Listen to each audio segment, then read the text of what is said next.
Oh, this rock, which is gossiping, huh? Not take it too seriously. It's clear to us also, at least to me, that gossiping.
So welcome to the afternoon session. Our first speaker is Dr. Rohit Vaish. He is now at University of Technology, Delhi. He is in IIT and after a couple of postdocs joined IIT Delhi. He works on the interface of machine learning and economics. And I guess today's topic is a good example of that. Thank you so much, Professor Burkar. Thank you. Thank you all for being here. I know this is the final day of a very intense program and post lunch, so we need some extra energy to be up. So I really appreciate you being here, and many thanks to the organizers, Sandeep and the rest of the team. It's been a real pleasure and privilege for me to be part of this program and interacting with many of you. It's been a fun sort of outing for me. All right. So I will be talking about a problem in the area of fair division, which very roughly is an area at the intersection of theoretical computer science and algorithms and economics and political science. Okay, so you can see sort of as an outward looking area of computer science that applies to problems in social sciences. Um, Fair division very roughly translates to the following problem. You are given a bunch of resources, okay, and you're given a bunch of people who you want to give these resources to. Okay, and these people have certain preferences over these resources. Now your goal is to allocate these resources among these people in a way that is provably or mathematically fair. Okay, so we are going to write down some precise definitions of what it means to be fair, and then try to understand when can we develop fair solutions, when can we algorithmically find them. Okay, so that's sort of the one line story of what's coming up. If you're somewhat familiar with this area, let me just tell you upfront that there are two kind of twists in this work that you don't see in the standard fair division literature. One is that we are going to talk about objects called chores, which are undesirable objects or tasks. And the other twist is that we are going to talk about a scheduling problem, which is going to model some constraints in the standard fair division model. Okay, so there are the two sort of unusual things that you will hopefully see in the slides to come. Okay, what I'm going to talk about is based on joint work with a bunch of excellent collaborators. Sarfaraz is a PhD student at IIT Bombay. Yatharth is a former undergrad from IIT Delhi. He is now working in the industry. And a bunch of wonderful faculty colleagues, so Raghuvansh from TIFR and Rohit and Swaprabha from IIT Bombay. All right. So just to, because I know that there's a lot of students and you like to see applications before seeing all the heavy math. So I thought I'll show you some pictures and applications and some motivating scenarios for why do we care about this problem. Okay. So like I said, we are going to talk about fair division, which deals with allocating resources to agents in a manner that is fair with respect to their preferences. And questions like these arise in a bunch of natural settings. For example, you can imagine that you are dividing an inheritance among a bunch of siblings or stakeholders, right? Now, they can value different items or resources in the inheritance differently, and yet you want to divide the inheritance in a way that is perceived as fair by every single stakeholder, okay? Likewise, you can imagine that, say you are Ashoka University, and you want to allocate seats in courses at Ashoka, but you don't want to give all the seats in the best courses to the CS students. You also want to include the economics students. You also want to include the philosophy students, and so on, right? Everyone should have sort of a fair chance at getting these star courses. And similarly, you can imagine that you might want to allocate scarce medical resources like vaccines or PPE kits fairly among the population, right? You want to be fair across age groups, you want to be fair across regions, whatnot. Okay, these are very natural questions that arise very immediately in a bunch of real life scenarios. I have chosen these three examples upfront because all of them, in certain sense, pertain to resources which are desirable, right? Because you want the more and more of these resources. These are typically called goods because you have a positive value for these resources. Okay. However, fair division is not just meaningful for allocating goods. It's also very useful for allocating undesirable resources, also known as chores, right? For example, you have a bunch of dishes that have to be cleaned up, right? Someone has to do it, right? And you don't want one person to do all the household chores. You want to sort of distribute them in an equal manner, right? In sort of an equitable manner, right? You could think of scheduling some tasks that arrive over time, right? These are tasks that have to be done, and you want to distribute them in a fair way. So that's another example. And yet another example could be allocating carbon emission responsibilities among countries, right? So it shouldn't be that the developed countries sort of impose the burden of sort of climate change on the developing countries. It should be equitably borne by all the countries. I think it's a very relevant fair division problem that we are facing as we speak. Okay, so this talk is going to focus on this lower row of resources. We are going to deal with resources that no one likes, but they have to be allocated fairly. Okay. Yeah, fundamentally, just the definition of what is fair is going to differ, and that translates to very different kind of algorithms for both. Yeah, so I'll point that out when we get to the model. Okay, but yeah, it's not just a sign change. It's more than, it's a conceptually different model. Okay, all right. And specifically, I'm going to focus on this scheduling style applications in this talk, but that's not to say that they are the only interesting ones. All of these are very well studied models within fair division, and I encourage you to check out various surveys and books written on the topic, or speak to me during the breaks. Okay. Okay. So just to give you a very cartoon picture of the model that we are going to consider, again, I'm going to keep this talk light on notation because I know it's a post-lunch session. People like to see pictures. So we'll mostly be dealing with pictures. Occasionally, some subscripts will pop out, but hopefully manageable. So here's the setting that we are going to talk about. You have a bunch of jobs or tasks that arrive over time. Okay, and these are represented as intervals. Every interval has a fixed start time, a fixed end time. Okay, and you have to finish that task within the assigned interval. Okay.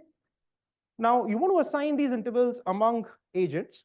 Okay, but the key assumption in our model is that agents cannot multitask. Okay, which means that at any given point of time, any agent can perform at most one of these tasks. They cannot do two or more such tasks at the same time. Okay, so that's going to be a very important assumption for us going forward. All right. Okay. Now, these are known as conflict constraints, right? And they are very naturally captured in a graph form where you can imagine a graph whose vertices denote these intervals and whose edges denote overlaps between the intervals. Okay, so I have 4 intervals here, A, B, C, and D. You see those vertices over here. And I have an edge, say, between A and C, because their corresponding intervals overlap. So I throw in this edge here. But I don't have an edge between A and D because they don't overlap. So this is an edgeless pair. Okay, yes? Yes. Exactly, exactly. But for my purpose, I'm going to be happy with just this information. You're absolutely right. Yeah. Okay. Right. So we are going to capture these pairwise conflicts via the means of something called a conflict graph. Okay. And one term that is often helpful to remember is interval graphs, which is any graph that emerges as the conflict graph of a bunch of intervals. Okay, so you give me an instance of intervals that start and end at some point. Any graph that you realize, that class of graphs is called the interval graphs. Okay, yeah. I'll come to that. I'm just describing the graphical representation. I'll bring in the agents in just a second. Yeah. All right. Okay. So let me be a little bit more precise about the model. So we have little m many indivisible or discrete chores. What that means is that you cannot fractionally allocate the chores. Okay, so any chore or any task or any such interval must entirely go to one agent or the other. You cannot say, okay, half the time this job is done by person one, half the time it's done by person two. That's not allowed. Okay, and we have a bunch of specifically we have little n many agents. Okay, and we want to assign these chores among these agents. Now, because these are chores, right? These are undesirable objects. So we'll imagine that the agents have non-positive or rather negative values for these items. Okay. So I'll say that any agent I has a value v sub I of c for a chore c, and that's going to be a non-positive number, a negative number, if you will. Okay. And throughout, I'll assume, at least for the purpose of this presentation, that value for subsets of chores are additive, which says that if I give you a bunch of chores, a set of chores, then your value for that set is the sum of your values for the individual chores in that set. Okay, so your values add up. These are known as additive valuations. Okay, so once I tell you the value for individual chores, you can reconstruct the value for any subset. Okay, all right. I just want to point out that this is just an assumption I'm making for the purpose of this talk. Many of the results that I'll present, they actually go through for much broader classes of evaluations, but that's not a super important comment here. Okay. Any questions about the model so far? All right. Okay. So like I mentioned, this is going to be a fair division problem with constraints, right? Which means that some solutions will be feasible, others will not be feasible. So what does it mean for an allocation to be feasible? So again, remember our input is given by a bunch of intervals, right? A, B, C, and D here. And we are going to capture that input by means of a conflict graph like this. Now, let's say you have two agents, okay? So I could start by assigning, let's say, this chore B to the red agent. Why not? I can do that, right? Once I do that, then I can no longer assign A or C to the red agent, because remember, agents cannot multitask, right? So if you are doing a chore and it overlaps with others, then you cannot do any of those other chores. Okay, all right. However, I can happily assign chore C to a different green agent. That's allowed, right? So this is okay to do. But again, note that once I give chore C to green, I cannot give to it A or D, right? But again, I can give D to the red agent because there's no conflict between B and D. They are disjoint chores, so red can happily do them. What is important to note here is that sometimes I may have to leave stuff unassigned. Why? Because I have this triangle sitting here, and I only have two agents. So there's no way I can assign all three chores among these two agents without creating a conflict. Right? So just by necessity, I have to sometimes leave stuff unassigned. Okay? All right. Okay. So this is so much for what, yes. Just for example, we'll talk about general number of agents. Essentially, yeah.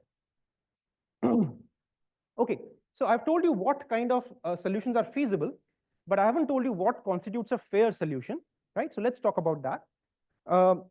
So one sort of quintessential notion of fairness is envyfreeness, which we have heard on this stage before a couple of days ago, right? Envyfreeness just says that, okay, suppose I have a bunch of items and you have a bunch of items, right? if I think that your bundle is better according to my values, then I would envy you, right? And you don't want to be in a situation where people envy each other. You want to have an allocation where no one envies anyone else, which is what you call an envy-free solution, right? Now, it's very easy to see that even with two agents, even if you have just one item, there's no way you can have an envy-free allocation. Why? Because we are dealing with chores here. Whoever has to do the chore would be unhappy, right? So the owner of the chore would be envious of the other person, right? So even in very simple settings, you cannot ensure perfect envy-freeness, which then motivates you to define some relaxations or approximations of envy-freeness. And there are a couple of suggestions in the literature which have really been of interest to the community in the last few years. One approximation of envy-freeness is called envy-freeness up to any chore, or EFX for short. And what it says is the following. Suppose I'm giving to agent I a bundle X sub I. Okay, so agent 1 gets X1, agent 2 gets X2, and so on.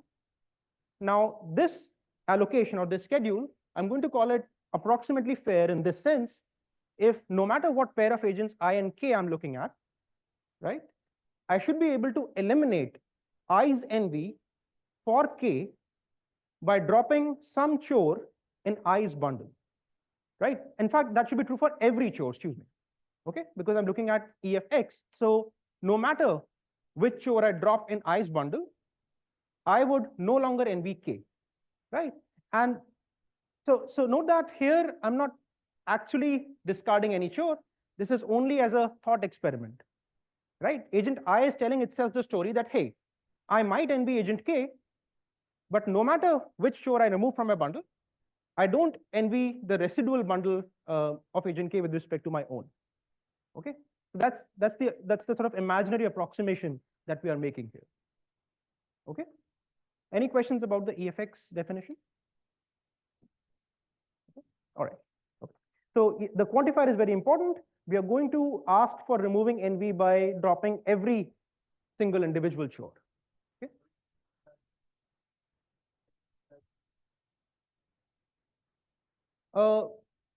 Greater than, because I want to prefer my bundle over yours. That's perfect envy-freeness. That's not achievable. Yeah, so that's why we are making this, dropping the chore assumption. Yeah, exactly. Say it again. Yeah, I mean, the goal of defining these notions is that I want universal existence, right? So envy-freeness is very easy to violate. Like I said, two agents, one item.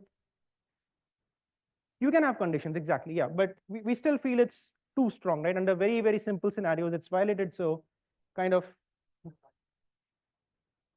Absolutely, yeah. In fact, there are results which say that in the unconstrained fair division problem, if your values are drawn from a distribution, IID 0, 1, then you can get envy-free solutions with high probability, right? But that model is unconstrained. We are in the constrained setting. Yeah. Okay, all right. So this is the EFX notion. It's fairly strong. One could imagine relaxing this notion by changing the quantifier. Okay, so instead of asking to drop every single chore, I this time just ask that you should have some chore in your bundle Xi, which if you drop, you'll stop envying the other person. Okay, so the quantifier changes from for every to there exists. Everything else remains the same. Okay, so two notions, EFX and EF1. Okay. Now, note that in a sense, it is absolutely trivial to satisfy fairness. How? You don't allocate anything to anyone, right? You just leave everything unassigned. Everyone ends up in an empty bundle. No one envies anyone, right? So that's not a very satisfactory solution. You would want some sort of efficiency on top of your fairness solutions, right? So we are going to again define a couple of hopefully natural properties. One property that's going to play a big role in this talk is what we're going to call maximality, which just says that, okay, sometimes you have to leave stuff unassigned, right? We saw that in the previous example, that sometimes the chore has to be left unassigned. Maximality says that for any unassigned chore, you better have a good justification. How? Well, it should be the case that if I take any unassigned chore and think about assigning it to any agent, I should not be able to do it without creating a conflict, right? If that's the case, if any unallocated chore creates a conflict with any agent, then there is a reason to keep stuff unassigned, right? So this is sort of a justification that we can give. That's a very bare minimum efficiency requirement that one could imagine, right? That's what we're going to call maximality. Just pictorially, the schedule on the left, right? It has two agents, red and green. You see this one gray unallocated chore. Note that this schedule is maximal because you cannot give it to either red or green. However, in the right-hand side schedule, there is no reason for keeping this extreme gray chore unallocated because you can happily give it to red. So that's why this schedule is not maximal. Okay. All right. All right. So the second notion that I'm going to explore is a strengthening of maximality, because maximality, although it's natural, it does seem somewhat weak, right? So you could ask for something on top of maximality. In particular, you could say, okay, I want my schedule to be maximal, but I also want that this schedule should not be Pareto improved by any other maximal schedule, right? So Pareto improved just means that you sort of weakly improve all the agents and strictly improve one of the agents, okay, in terms of their values. So these are the two notions that we are going to be thinking of, okay? And that means that basically now at hand, we have two fairness notions, EFX and EF1. EFX is stronger. And likewise, we have two efficiency notions, Pareto optimal and maximal, and Pareto optimal is stronger, okay? And our goal is to understand, okay, what combinations of fairness and efficiency are guaranteed to exist, right? And which ones are not. Yes. Yes.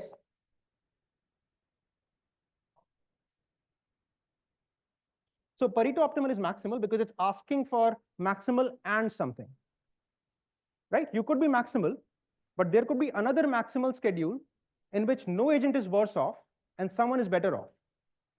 If such a schedule exists, why wouldn't you switch to it? It's an obvious improvement, right? I want to negate such obvious improvement, right? It's giving you an additional efficiency benchmark.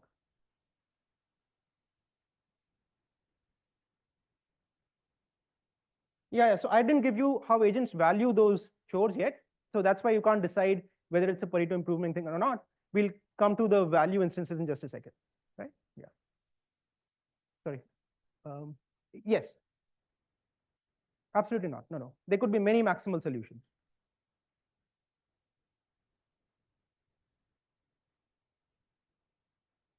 Possibly. Yes. There can be many. Yeah. So I'm in no way claiming that these solutions are unique, right? So there can be multiple things that satisfy these definitions. But our goal is to check if there is a single schedule always, no matter what the preference is, right, that satisfies simultaneously one of the fairness guarantees and one of the efficiency guarantees, right? We want to get them together. Yeah? Okay. Okay. So, so this is the guiding question, right? And if you have to explore, okay, what combinations of fairness and efficiency are simultaneously achievable, it's good to be greedy and start from the strongest property combination, right? So the strongest property combination for us is EFX and Pareto optimal, right? Wouldn't it be nice if there always existed a schedule that satisfies both properties, right? Then we can just declare victory and go home, okay? All right. So unfortunately, this is going to be the start of a whole bunch of bad news that I'm going to pile up in the next few minutes, which is that there are instances where there is no EFX and even maximal schedule, right? So even EFX and the weaker efficiency notion is incompatible, which implies that EFX and the stronger efficiency notion of Pareto optimal is also incompatible, okay? So let me try to convince you why that is. So here is an instance, right? So I'm now going to think of instances purely in terms of the conflict graphs. It's a very simple instance, just 4 chores, and their conflicts are given by a path, okay?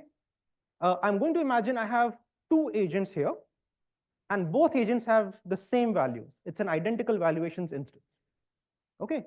So once I convince you that this is the right counterexample, you should be impressed. Why? Because this is a very strong counterexample, right? It holds even for 2 agents, even for identical values, and even when the conflict graph is a path, right? So for negative results, this is a very strong observation, okay?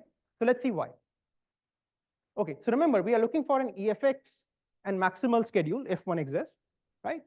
The first observation I want to make is that if you look at this extreme chore, the -4, this heavily negative chore, I claim that under any maximal schedule, someone should get it.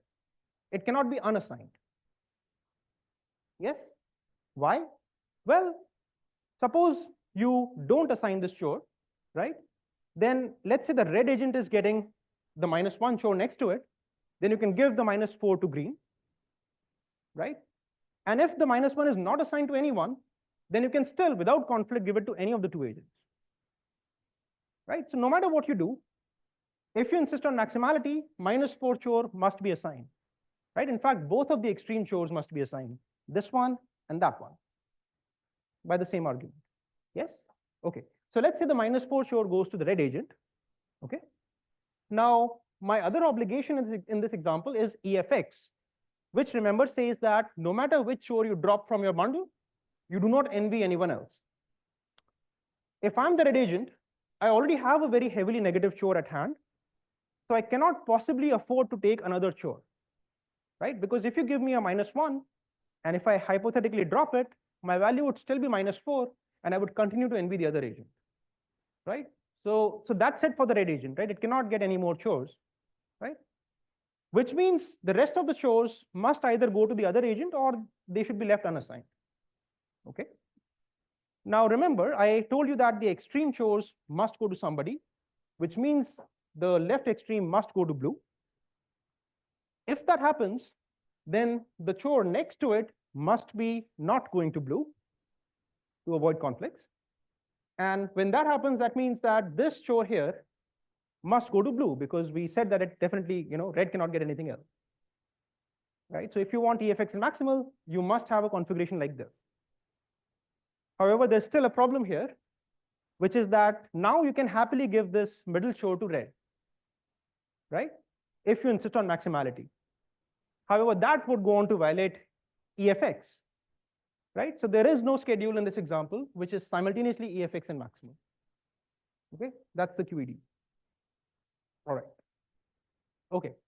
So now we have observed the conflict between EFX and maximal on a very, very simple example, right? So the next natural question would be, well, sorry, there's a question. Two agents and two chores with different values without conflict would be, sorry, I lost the, two agents and two chores. No, then you can give one chore to every agent. So no matter what the values are, you can always drop your chore and not envy the other person, right? Because values are negative.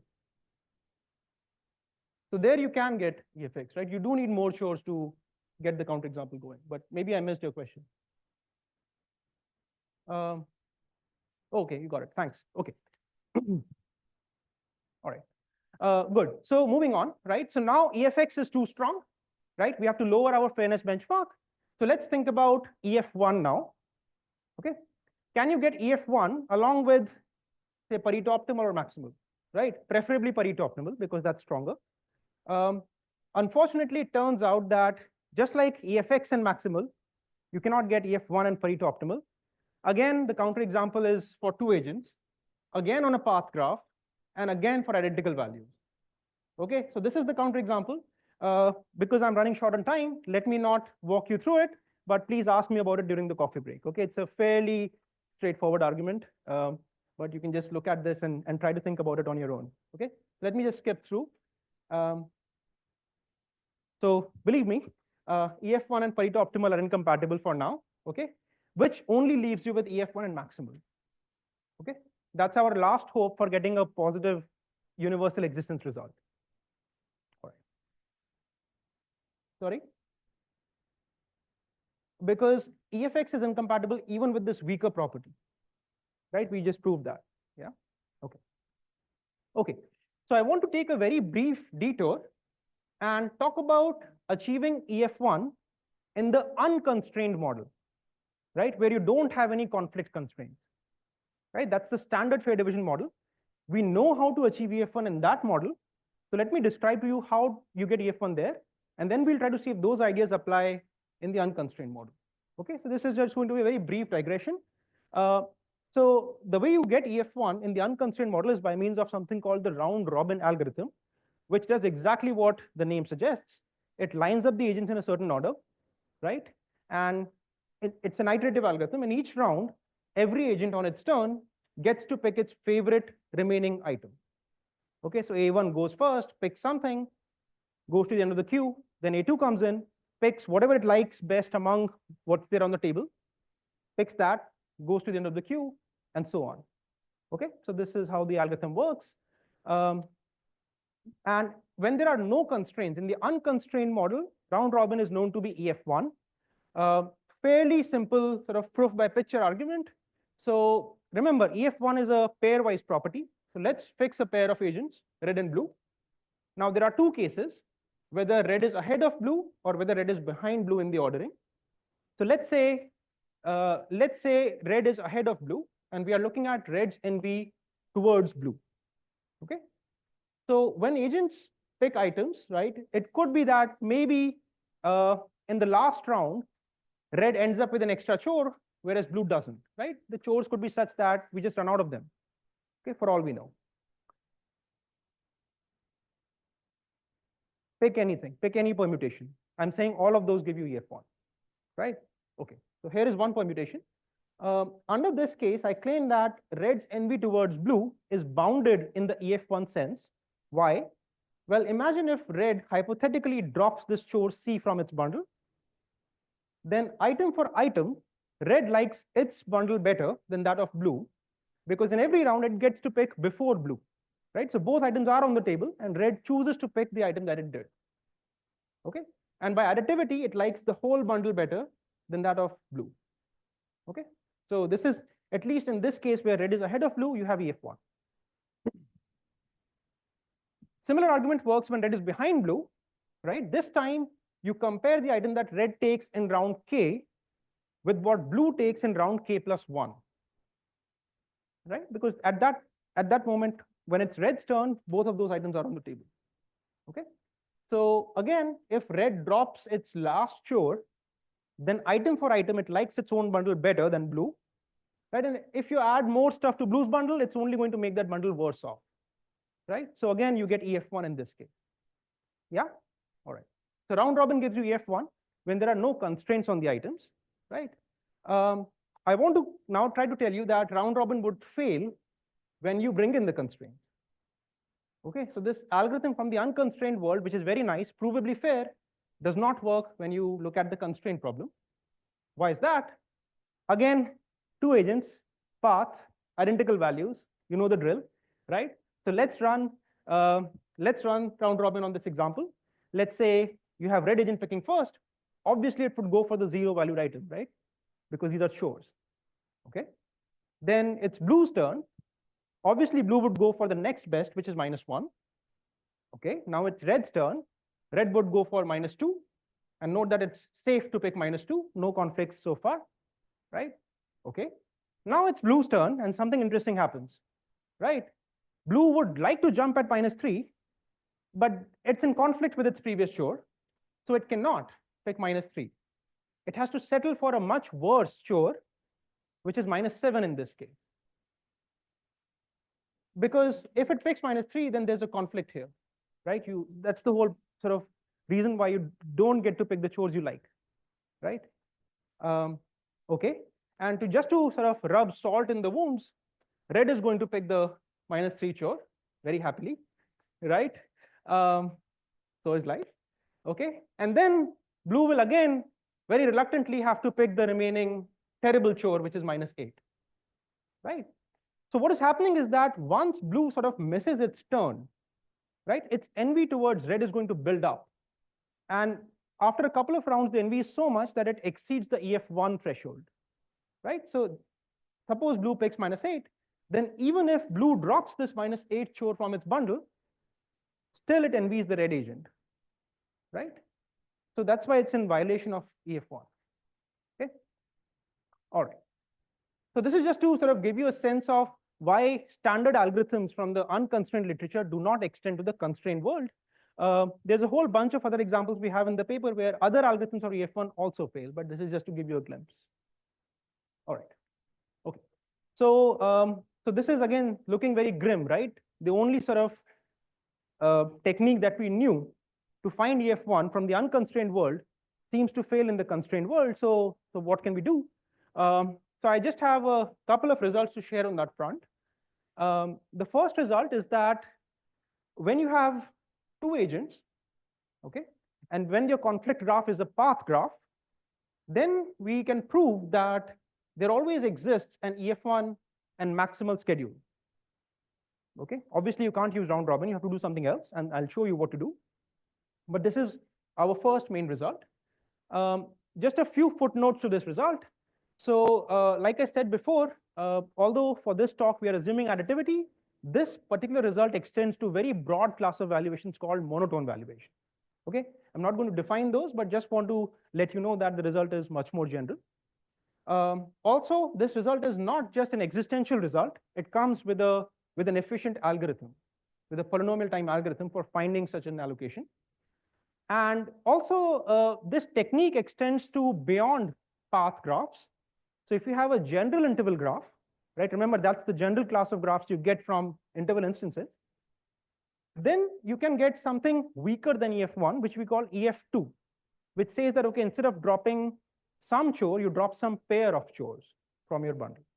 Okay, so it's weaker than EF1, but it gives you a guarantee for more general class of graphs. Okay, so that's result number one. You might say that two agents is very restrictive. I want something that applies to any number of agents, right? So we have, again, some partial observations on that front.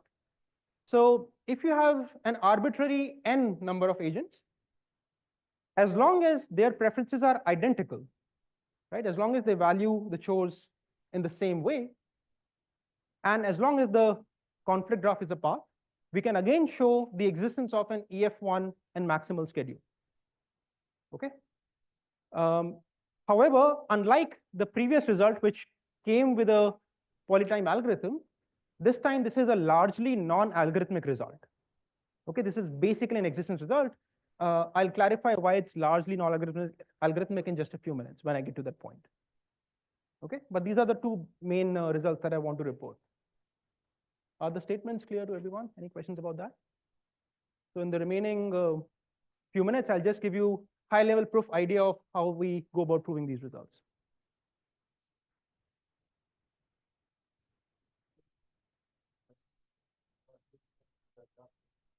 Yeah, so we don't have a structure independent result yet, because even so, I don't want to emphasize that, you know, paths are still interesting because all the counterexamples I gave you, they were all for paths, right? So many of the known techniques, they fail even when the graph is a path. So I believe that path is somewhat non-trivial still, right? But yes, it would be wonderful to have a result for general graphs. And I do point out in my open problems towards the end. Yeah, no, so I don't have a graph independent result. Yeah, I think that's a very interesting question. Yeah. Okay. Okay, so let me just spend a few minutes on each of these results. So the first result is for two agents, a path graph, and the objective is finding an EF1 and maximal schedule.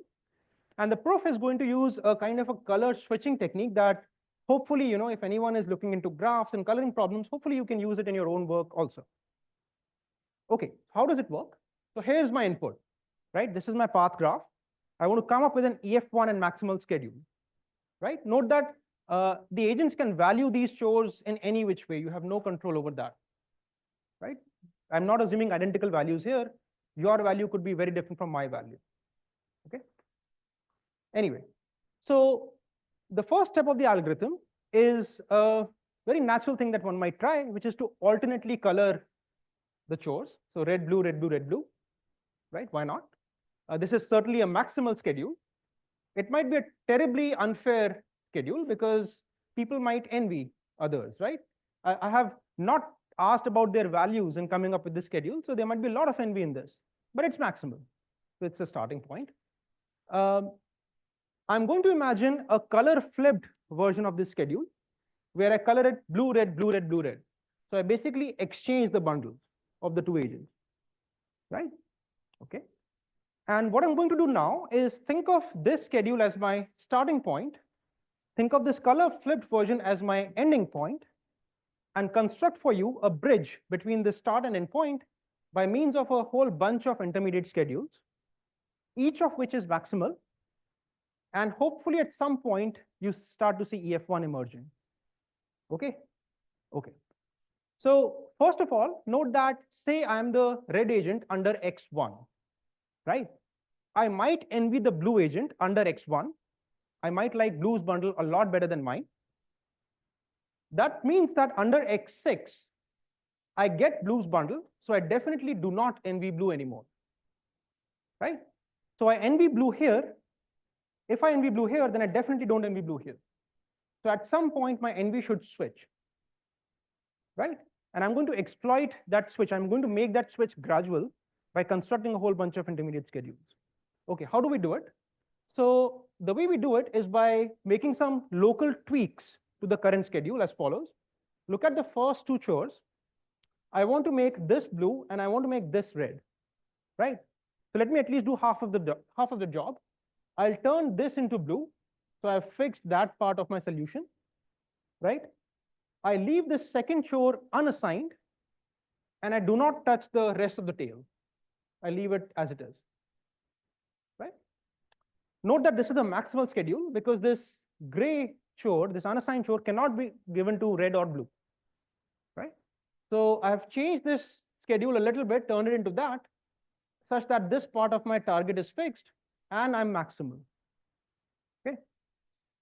Let me repeat that. So now I look at the next two chores. I fix this part of my solution to red because that's what I want eventually. I turn this unassigned and I leave the rest of the tail untouched. Okay. And I hope you can see where this is going, right? I'm going to make these tweaks incrementally going to the right. Okay. And it's not too hard to see that eventually I end up with my target schedule. Everyone believes that? Okay, excellent. Okay, so what we have is a whole bunch of maximal schedules, and there is an NV switch at some point, right? Okay, now this is where I'm going to take a leap of faith. Okay, I'm going to ask you that, believe me, the point at which NV switches, right? The point at which you stop envying the other agent or start envying the other agent, depending on which direction you're going, is where you find the EF1 schedule. Okay, and the very rough hand wavy idea is that because I'm making very little tweaks to the bundle of agents, only one item given and only one item sort of taken away, that translates to this approximate envyfreeness guarantee. Okay, you can prove this formally. I'm not doing it here, but that's really the idea. Okay, okay. So by this switching method, I can identify an EF1 and maximal schedule. Note that this is a polytime algorithm, right? Could be anywhere. It could be x1, x2, x2 to x6. The switch could happen. Sorry? No. I mean, this is just, it's 6 because I've chosen only so many chores in my path. The path could have a billion chores for all you know, right? So I don't know when the switch would happen, depends on the values, but it will happen. It's guaranteed to happen. Okay. So that's so much for the first result. Let me very, very quickly walk you through the second result because I think it uses a very cool result from graph theory, which to my knowledge has not been applied to fair division before, and hopefully you will find it of sort of independent interest. So this big result is called the cycle-plus-triangle theorem, and here's what it says. It says that imagine any graph. Okay, the conditions are that the edges of this graph can be partitioned into two things. One is a bunch of triangle edges, which is given by these bold edges. And the other is a Hamiltonian cycle, which is a cycle that touches every vertex exactly once. Yeah. Suppose you are looking at graphs whose edge set has this kind of structure. It's a disjoint union of triangles and Ham cycles. Then the theorem says that such a graph is 3-colorable, meaning you can color the vertices red, blue, and green, such that for any edge, its endpoints have different colors. Okay.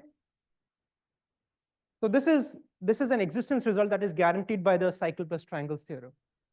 Fun fact, this was a conjecture of Paul Erdős around late 80s, and it was established in early 90s by Fleischner and Stevens.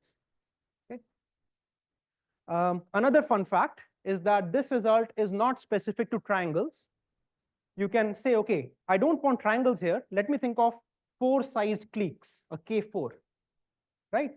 Then the theorem says the graph would be 4 colorable, right? So you replace this 3 clique by a 4 clique, you get 4 colorable. You get 5 cliques, you get 5 colorable, and so on. So it's true for any k bigger than or equal to 3, any k clique bigger than or equal to 3.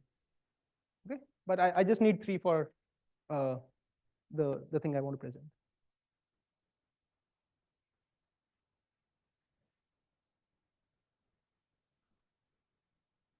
You can have more than 3 what?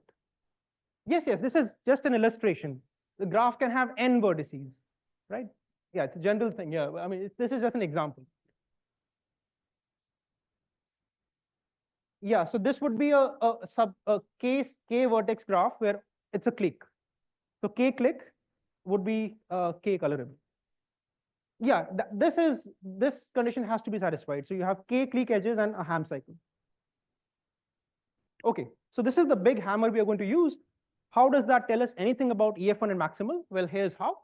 Remember, now my conditions are that I'm given an arbitrary number of agents, but they have identical values, right? So this chore is of value -9 to all the agents, right? This chore is of value -6 to all the agents, and so on. Okay, all right. So this is our path graph. Given this graph, I'm going to create a different graph where I can apply the cycleplus-triangles theorem. How? Let's pluck out. So imagine we have 3 agents. Okay, yeah, I'll rush. Yeah, suppose we have 3 agents. Okay, again the argument goes for any number, but imagine 3 agents. Let's pluck out the 3 worst chores from this instance, which would be -9, -8, and -7. Okay, and let's create a triangle in between them as follows. Okay. Next, pluck out the next 3 worst chores, -6, -5, -4, put them in a triangle, and keep going. Okay, so this is how you proceed. Yeah, okay. Now you see the triangles coming up. I still need the ham cycle part somewhere, and I'm going to use my path constraints to encode the ham cycle, right? So first of all, I'll connect the chores at the extreme points of this path, so -9 and -2. So I'll put an edge in my new graph between those chores. Yeah, and then I'll encode these conflict edges in the path, right? So I'll put an edge between -9 and -6, like so. Then -6 and -3, the neighbors in the path, like so, and keep going. Okay. So the block of 3 worst chores give me the triangle. The path gives me the ham cycle. I'm insisting that you pluck out the worst chores. Oh, you're saying that? Oh, I see. So yes, I think your question is, can it be that the ham cycle edges go within the same triangle? That can happen. I've cleverly chosen the example so that it doesn't happen. You can address the same cycle situation by adding gadgets. So it can be addressed, but it's just a detail, so I'm not going into that. Yeah, but we can talk about it offline if you like. Yeah. Okay. All right. So I have turned my path graph into a cycleplus-triangles graph. Now I can apply that big theorem. This graph must be 3 colorable. So I can assign colors red, blue, and green, right? And let me copy this coloring given by the theorem into the path that I have. Okay, because this is suggesting an allocation among the agents, right? Red vertices go to red agent, blue go to blue, and so on. Okay, so observe that because this is a proper coloring, right? This is a feasible schedule. There are no conflicts. Also, this is a complete schedule, right? Everything is assigned, so it's maximal.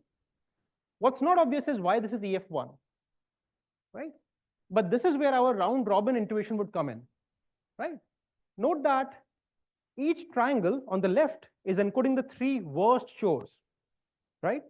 So if you are one of the agents, you can drop your chore from that triangle, and then item for item, you like your own bundle better than that of the other agent. It's just an artifact of the fact that you have encoded them in blocks of words chores. Yeah. So this is exactly the proof by round robin. Okay. So let me just conclude because I know I'm out of time. There's a whole bunch of open problems, especially for the students in the audience, in case you are interested in working on these topics. So one very obvious direction is that we would love to have algorithms, right? This cycle+triangles theorem and its implication for three colorings, it's an existence result. We don't know of polynomial time ways of finding this three coloring, right? So it would be lovely to have polytime algorithms for EF1 and maximal for general number of agents, even on a path graph.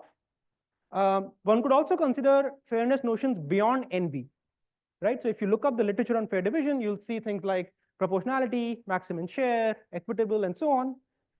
You could also consider goods instead of chores. Interestingly, whatever I explained to you for chores, most of those insights actually carry over to goods. But what would be really interesting is if your model has both goods and chores, right? It could be that maybe you think of some item as a good and I think of it as a chore, right? I often cite the example of regrading requests in my courses.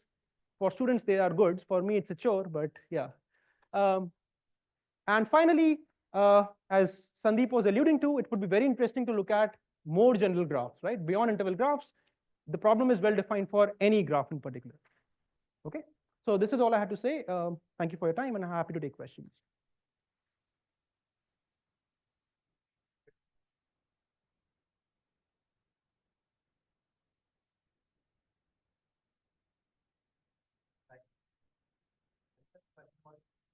It's not math Pareto. Then let's say you design it in such a way because there are two reasons. And to 4 of the 5 nodes have been assigned. Like 4 of the 5 nodes have been assigned. Yes. But the fifth node has a formula. With one of the agents, yeah. Oh, with both of them, okay. Okay.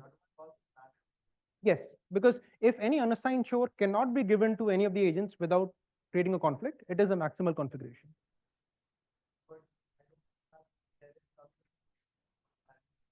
Yeah, no, but I'm so maximal is sort of with respect to a given assignment. Yeah. That's perfect. It's maximal. Yes.